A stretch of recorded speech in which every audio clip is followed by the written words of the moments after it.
আজ সকাল সকাল বেরিয়ে পড়লাম খেলা দেখার উদ্দেশ্যে মিরপুর ক্রিকেট স্টেডিয়ামে, এবং আমরা তিনজন ছিলাম, তিনটা টিকিট নিয়ে নিলাম। তারপরে আমরা ভিতরে ঢুকে ফটোশ্যুট করতে থাকি। ফটোশ্যুট করার পরে আমরা চলে যাই সোজা ক্রিকেট স্টেডিয়ামের মধ্যে।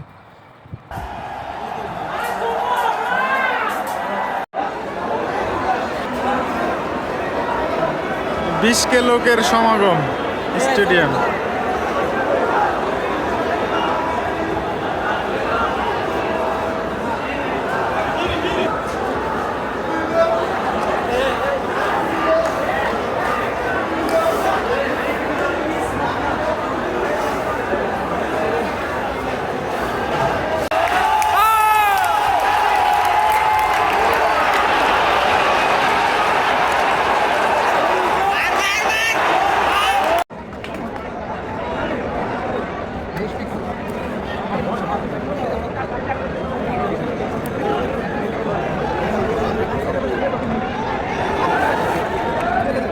Chip.